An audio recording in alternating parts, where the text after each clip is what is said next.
పిల్లల్ని తీసుకుని బయటికి వెళ్ళామంటే చాలు, రిలేటివ్స్ అవ్వండి ఇంకెవరైనా అవ్వండి, వాళ్ళని చూసి లావుగా ఉన్నారు సన్నగా ఉన్నారని వాళ్ళ బాడీని చూసి జడ్జ్ చేయడం స్టార్ట్ చేసేస్తారు.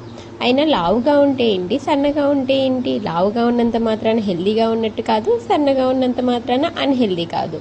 వాళ్ళు యాక్టివ్గా అండ్ హెల్దీగా ఉంటే చాలు. పిల్లలు సన్నగా ఉన్నారంటే చాలు, తల్లి పాలు బాగాలేవనేసి మొత్తం తల్లి మీద అయితే నెట్టేస్తూ ఉంటారు. అయినా తల్లి మాత్రం ఏం చేయగలదు, తనేమైనా తన పాలు తను రెడీ చేసి న్యాచురల్ ప్రాసెస్, దాన్ని బట్టి తల్లి పాలు బాగాలేవంటే తను మాత్రం ఏం చేయగలదు.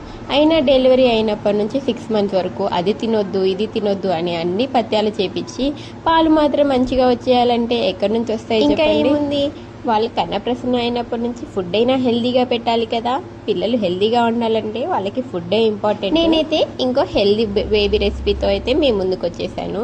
ఏం లేదండి, నేనైతే ముందు రోజు నైటే బాదం పప్పులు అండ్ ఖర్జూరాలు అయితే నానబెట్టేసుకున్నాను. అదే అండి డేట్స్, మంచి డేట్స్ అయితే చూసి అయితే తీసేసుకోండి, పిల్లలకి పెట్టేది కదా. నేనైతే లయన్ డేట్స్ అయితే 8 hours అయినా నానబెట్టుకోండి. నేనైతే ముందు రోజు నైట్ అయితే నానబెట్టేసుకున్నాను, మార్నింగ్ అయితే బాగా నానేస్తాయి. ఇంకా మనం మిక్సీ పట్టే ముందు ఒక 10 minutes ముందు అయితే అటుకులు తీసుకొని అవి కూడా వాటర్లో నానబెట్టండి. ఒక 10 minutes నానితే చాలు అటుకులు.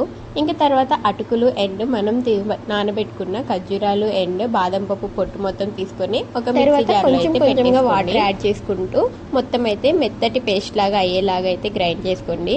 కొంచెం కొంచెం వాటర్ యాడ్ చేయండి, ఎందుకంటే మనకి బాదం పప్పులు మిక్సీ మంచిగా అవ్వాలి కదా. మెత్తగా అవ్వాలంటే కొంచెం కొంచెం వాటర్ యాడ్ చేసుకుంటూ 3-4 times అయితే మిక్సీ పట్టుకోండి. మనం మిక్సీ పేస్ట్ లాగా ఈ పేస్ట్ మొత్తాన్ని ఒక బౌల్లో అయితే యాడ్ చేసుకొని దాంట్లో అయితే ఓ 1/2 glass వరకు వాటర్ అయితే యాడ్ చేసుకోండి. వాటర్ యాడ్ చేసుకున్నాక స్పూన్తో అయితే మొత్తం ఉండలు ఎక్కడ ఏం లేకుండా మంచిగా ఒకసారి బాదంవి చిన్న చిన్న పీసెస్ ఉండిపోతాయి, చూసుకొని అయితే తీసేయండి, ఎందుకంటే పిల్లలకి పెట్టేటప్పుడు గొంతుకు అడ్డం పడతాయి. జాగ్రత్తగా చూసి మొత్తం తీసేసి మంచిగా అయితే కలిపేసుకొని గ్యాస్ మీద అయితే పెట్టి ఇలా స్పూన్తో 1 minute అలా కలుపుకుంటూ అయితే అడుగంటకుండా అయితే కలుపుకుంటూ ఉండండి. ఒక 5 to 10 minutes అలా మధ్య మధ్యలో కలుపుకుంటూ ఉంటే మన బేబీ ఫుడ్ అనేది అయితే రెడీ అయిపోతుంది. మిక్చర్ మొత్తం మంచిగా దగ్గరికి అయితే అయిపోతుంది.